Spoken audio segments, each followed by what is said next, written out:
November শুরু হতেই দক্ষিণবঙ্গে উত্তরের হাওয়ার দাপট দেখানো শুরু করে দিয়েছে।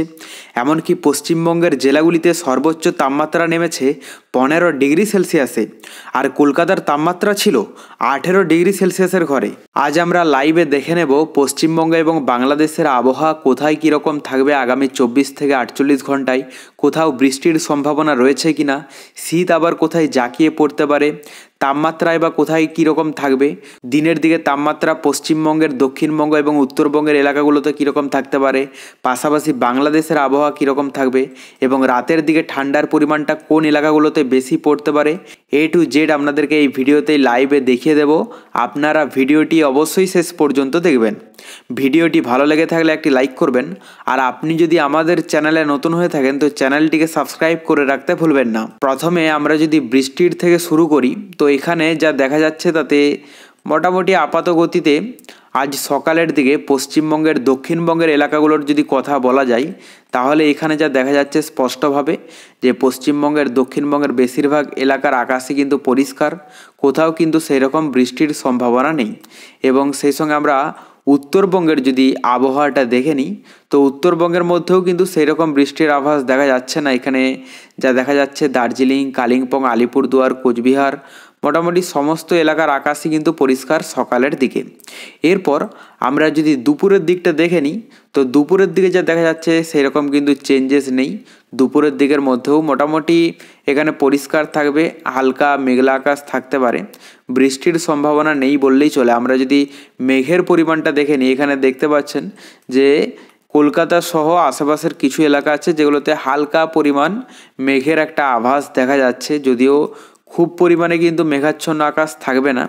এখানে দুর্গাপুর, বাঁকুড়া, সোনামুখী, বিষ্ণুপুর, সেই সঙ্গে এখানে বর্ধমান, বোলপুর আছে, এদিকে আসানসোল, রঘুনাথপুর, এই সমস্ত কয়েকটা এলাকা আছে পশ্চিমবঙ্গের দক্ষিণবঙ্গের এলাকাগুলোতে যেগুলোতে কিন্তু হালকা পরিমাণে মেঘের একটা আভাস দেখা যাচ্ছে।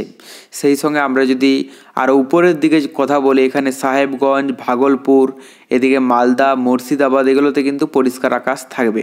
মানে দুপুরের দিকে যদি এক কথায় বলা যায় বেশিরভাগ এলাকার আকাশ কিন্তু পরিষ্কার, সকালের দিকেই হোক বা দুপুরের দিকে যেটা আমরা দেখতে পাচ্ছি লাইভে, কিন্তু মেঘের একটা আভাস দেখা যাচ্ছে দুপুরের দিকে কয়েকটা এলাকাতে।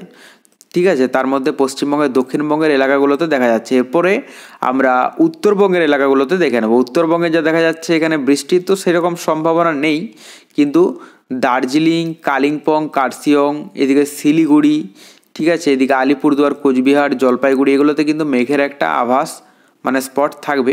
এবং আমরা যদি রাতের দিকটা দেখে নিই, রাতের দিকের পর আমরা কিন্তু বাংলাদেশের আবহাওয়াটা দেখে নেব। এখানে রাতের দিকে যা দেখা যাচ্ছে তাতে কলকাতা সহ পশ্চিমবঙ্গের বেশিরভাগ যে এলাকা আছে সেগুলোতে পরিষ্কারই দেখা যাচ্ছে, এখানে সেই রকম বৃষ্টির সম্ভাবনা নেই। মেঘের যদি স্পটের একটা কথা বলা যায় এখানে কলকাতা সহ আশেপাশে কিছু এলাকা আছে, তবে মেঘের পরিমাণ কিন্তু নেই বললেই চলে। উপরের দিকে যদি কথা বলা যায় উপরের দিকের মধ্যে এদিকে দার্জিলিং, কার্শিয়ং, শিলিগুড়ি, জলপাইগুড়ি, কোচবিহার এগুলোতে কিন্তু দুপুর এবং রাতের দিকে একটা স্পট থাকবে। এরপর আমরা বাংলাদেশের আবহাওয়াটা দেখে নেব। বাংলাদেশে প্রথমত আজ সকালের দিকটা দেখে নেব যে সকালের দিকে বাংলাদেশের কোথাও কি বৃষ্টির সম্ভাবনা আছে। এখানে দেখুন বাংলাদেশের অধিকাংশ এলাকার আকাশে কিন্তু পরিষ্কার, শুধুমাত্র মেঘের একটা আভাস যদি বলা যায় তো মেঘের আভাস এদিকে উপরের দিকে যে এলাকাগুলো আছে এখানে গোয়ালপাড়া, লক্ষ্মীপুর। তো এরপর আমরা বাংলাদেশের আবহাওয়াটা দেখে নেব যে আজ সকালের দিকে বাংলাদেশের কোথাও বৃষ্টির সম্ভাবনা রয়েছে কিনা। এখানে যা দেখা যাচ্ছে তাতে বাংলাদেশের অধিকাংশ এলাকার আকাশে কিন্তু পরিষ্কার দেখা যাচ্ছে, এবং কিছু কিছু এলাকা আছে যেগুলোতে মেঘের একটা হালকা স্পট দেখা যাচ্ছে। তার মধ্যে এখানে দেখুন সমুদ্র উপকূলবর্তী এলাকা, এই সমুদ্র উপকূলবর্তী এলাকাগুলোর উপরের যে এলাকা আছে এগুলোতে কিন্তু হালকা একটা মেঘের আস্তরণ থাকবে। তার মধ্যে এখানে হাজীগঞ্জ, রায়পুর, কুমিল্লা, ব্রাহ্মণপাড়া, এদিকে মুন্সীগঞ্জ, মাদারীপুর, গোপীনাথপুর, ঠিক আছে, এদিকে টুঙ্গিপাড়া, বাগেরহাট, খুলনা, এই সমস্ত এলাকা আছে এগুলোতে কিন্তু মেঘের একটা আভাস দেখা যাচ্ছে, যদিও এর প্রভাবে কোনো রকম বৃষ্টির সম্ভাবনা নেই।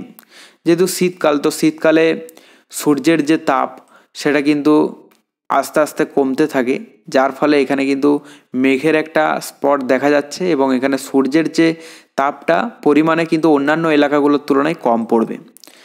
এবং আমরা যদি দুপুরের দিকটা দেখে নিই, তো দুপুরের দিকের মধ্যে সেই রকম বৃষ্টির সম্ভাবনা নেই, তবে দুপুরের দিকে যে সমস্ত এলাকাগুলোতে হালকা মেঘলা আকাশ থাকতে পারে তার মধ্যে এখানে উপরের দিকে যদি বলা যায় বিশ্বম্ভরপুর আছে, এদিকে জগন্নাথপুর, সিলেট, বালাগঞ্জ, মৌলভীবাজার, ধর্মনগর, কমলগঞ্জ, কুমারঘাট, এই সমস্ত এলাকা আছে, এগুলোতে কিন্তু হালকা একটা মেঘের আস্তরণ থাকবে দুপুরের দিকে।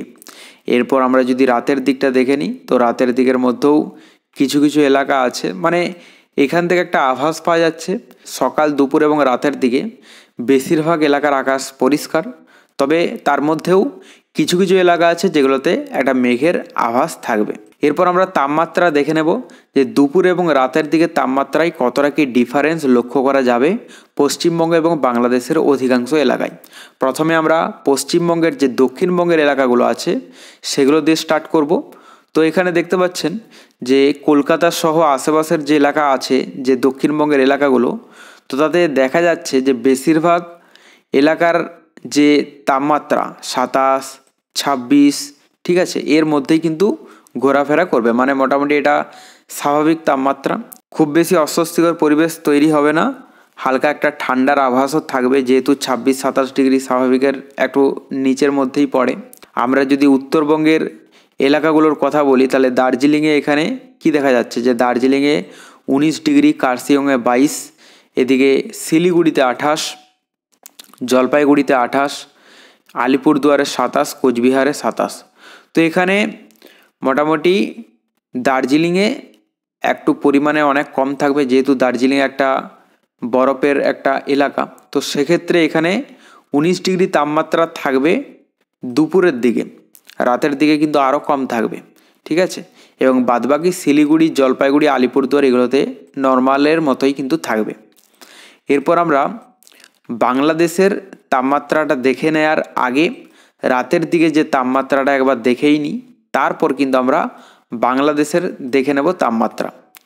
তো এখানে রাতের দিকে যা দেখা যাচ্ছে তাতে পশ্চিমবঙ্গ সহ বেশিরভাগ এলাকাতে রাতের দিকে যে তাপমাত্রা কিছুটা কমই থাকবে, মানে হালকা শীতের একটা আভাস থাকবে, এটা বোঝাই যাচ্ছে, কারণ কলকাতার মতো এলাকাতে 21 ডিগ্রি এবং বাদবাকি এখানে চন্দননগরে 21, এদিকে আরামবাগে 20, চন্দ্রকোনাতে 21, এদিকে বিষ্ণুপুরে 21, কতুলপুরে 21, খাদড়াই 21 ডিগ্রি।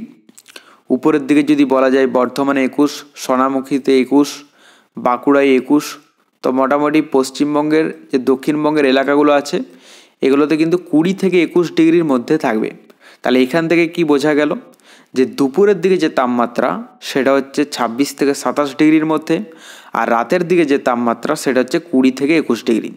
ভোরের দিকে বা মাঝ রাতের দিকে কিন্তু আরও কম থাকবে, মোটামুটি 19 ডিগ্রি 18 ডিগ্রির মধ্যে কিন্তু চলে যেতে পারে। তবে এটা আমরা রাত 8টা-10টার যে আবহাওয়া সেই হিসাবে কিন্তু আমরা বললাম 20-21 ডিগ্রি, মানে মোটামুটি একটা ঠান্ডার ভাব থাকবে। আমরা যদি উত্তরবঙ্গের কথা বলি, তো উত্তরবঙ্গের মধ্যে যা দেখা যাচ্ছে তাতে দার্জিলিংয়ে আমরা দুপুরের দিকে কি দেখলাম যে 19 ডিগ্রি তাপমাত্রা থাকবে।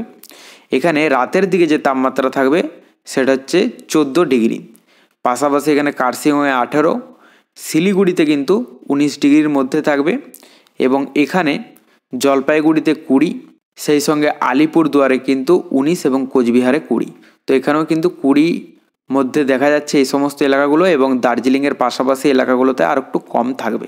এরপর আমরা বাংলাদেশের তাপমাত্রাটা দেখে নেব যে দুপুর এবং রাতের দিকে কীরকম কী থাকতে পারে।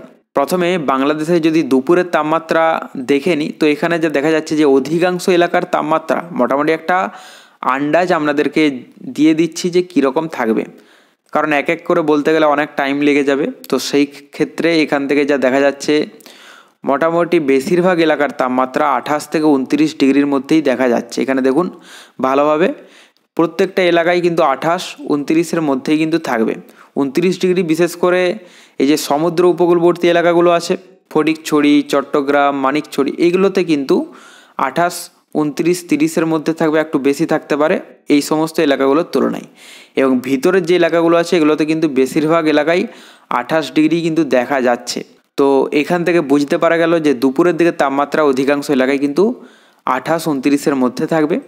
আর রাতের দিকে যদি কথা বলা যায় তাহলে রাতের দিকে তাপমাত্রা সমুদ্র উপকূলবর্তী এলাকাগুলোতে দেখতে পাওয়া যাচ্ছে যে 23, এদিকে ফটিকছড়িতে 20, বাদবাকি এখানে যে উপকূলবর্তী এলাকা আছে কলাপাড়ায় 20, পাথরঘাটায় 21, মঠবাড়িয়ায় 19। তো মোটামুটি অধিকাংশ এলাকার যে তাপমাত্রা রাতের দিকে 20-21-এর মধ্যেই থাকবে। তাহলে এখান থেকে একটা ফাইনাল ডিসিশন যেটা আমরা পেলাম যে পশ্চিমবঙ্গ এবং বাংলাদেশের যে তাপমাত্রা সেটা কিন্তু সেরকম একটা ফারাক কিন্তু নেই। পশ্চিমবঙ্গের দক্ষিণবঙ্গের যে এলাকাগুলোর যেরকম তাপমাত্রা থাকবে একই রকমভাবে বাংলাদেশের অধিকাংশ এলাকার তাপমাত্রাও কিন্তু সেম দেখা যাচ্ছে। ওকে, আর আমরা মেঘলা আকাশের দিকে তো বলেই দিলাম।